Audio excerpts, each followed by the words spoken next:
Olha a preocupação que nós temos. Jair Messias Bolsonaro já havia alertado sobre a ligação de Lula e Nicolás Maduro.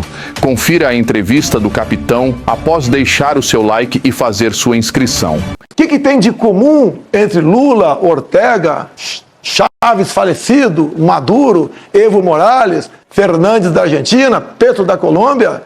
São do Foro de São Paulo, são todos amigos. Olhem para onde estão indo esses países. A Venezuela, o Lula fez campanha para o Chávez lá atrás e para Maduro também.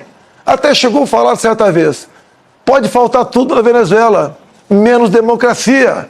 Olhe como é que está o povo da Venezuela, o país mais rico do mundo em petróleo, cujo povo vive numa pobreza abaixo dos nossos irmãos do Haiti. Deixo claro, Fernandes, ainda candidato, foi visitar o Lula na cadeia em Curitiba. Ele assinou a Carta da Democracia e é apaixonado por Ortega, por Maduro, pelo falecido Fidel Castro, entre outros ditadores. O círculo de amizade dele aqui nas comunidades não é o povo trabalhador, são os traficantes. Lula, vá lá para Roraima, ver o povo venezuelano fugindo para cá. Homens e mulheres chegando, pesando 15 quilos abaixo. Não chega nem um cão ou gato com essas 600 pessoas todo dia. Sabe por quê, Lula? E os seus animais foram comidos na Venezuela. Pobreza e miséria. O único que vive muito bem lá, um dos raros, é o próprio Maduro.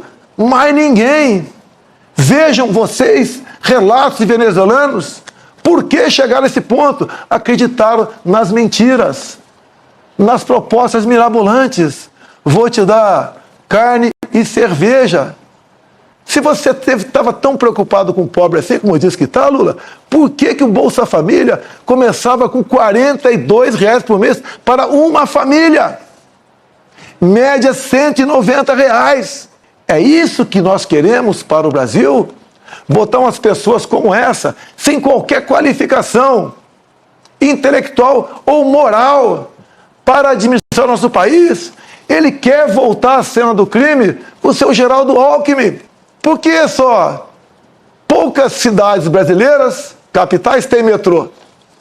E na Venezuela tem com dinheiro nosso. Por que nas outras capitais não tem? Esse cara manda dinheiro para fora, porque parte volta para o bolso deles, da turma dele.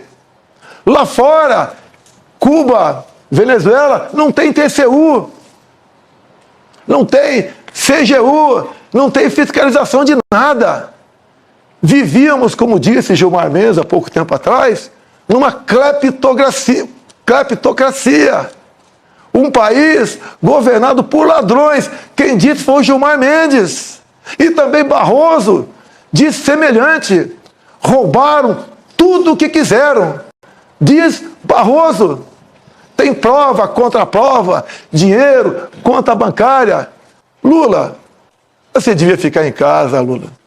Ficar em casa, curtindo a vida e não querendo voltar à cena do crime. Lula, tu é uma vergonha. Porque a gente está falando de uma democracia. É lógico. A Venezuela vive uma ditadura ou uma democracia? Eu acho que a Venezuela vive um regime muito desagradável. É uma ditadura? Uma briga, não acho que é ditadura. É diferente de uma ditadura. Sabe, é um governo com viés autoritário, mas não é uma ditadura como a gente conhece tantas ditaduras nesse mundo.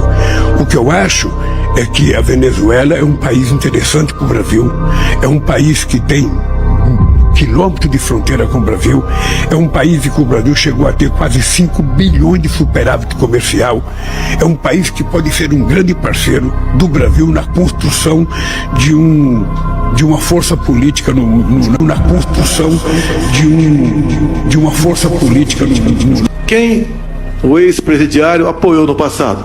Apoiou Chávez, apoiou Maduro. Para onde foi a Venezuela? Hoje recebemos mais de 500 pessoas por dia lá em Pacaraima, fugindo da fome, da miséria, da violência, pesando em média 15 quilos a menos. E o Lula apoiou essas candidaturas. Eu vi o Maduro ameaçando invadir Porto Rico, usando tropas brasileiras, e o Lula não fala nada. Isso é uma bravata dele, sabe disso? Desse gordo fanfarrão, nada contra o pessoal pesado aí, tá? Mas o Brasil tá aliado com a Venezuela. Você pode ver.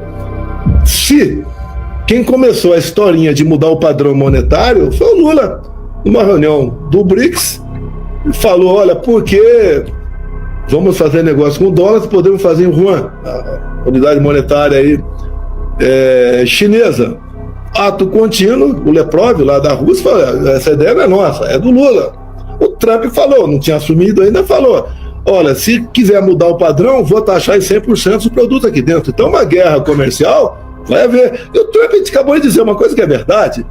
Olha, o Brasil tem muito mais a perder do que eu num conflito econômico. Sim. Para começar a médio para longo prazo, a gente tem que saber para onde vamos exportar nosso petróleo. Já que tentaram fazer 3 refinarias lá atrás, desviaram mais de 90 bilhões de reais e não temos nenhuma refinaria. Quando se fala em direitos humanos, me acuso muito, sou uma pessoa que não dá bola para direitos humanos, mas você pode ver, ainda recebemos em média 600 venezuelanos por dia fugindo a pé, via Pacaraima, né? E depois para Boa Vista, espalhando para todo o Brasil. E são pessoas que fogem da fome, da miséria, da violência. Então, um presidente da República, né? Ou um ditador como é o Maduro, tratando o seu povo dessa maneira, jamais comigo aqui no Brasil seria recebido. Jamais. Muito menos seria recebido da forma como foi, como se fosse um grande popstar. Agora, o que aconteceu de verdade? O Lula trouxe o Maduro 2 dias antes para cá e preparou o circo. Só que os outros 9 chefes de Estado perceberam isso e tiveram uma reprimenda do Lecalipou do Uruguai, se bem que ele é de centro-direita, né? Mas teve uma reprimenda também do presidente do Chile, o Boric, que é de esquerda radical, né? E, obviamente, o Lula foi mal quando foi para os Estados Unidos, foi mal quando esteve na China, péssimo quando esteve no G20 agora no Japão, e dentro da sua própria casa foi muito mal na condução de uma conversa, um diálogo para esse chefe de Estado aqui. Ele só não recebeu uma reprimenda do Marito, do Paraguai, entendo eu, né? Não falo pelo Marito, porque o Marito acabou o mandato dele e ele vai passar o comando do seu país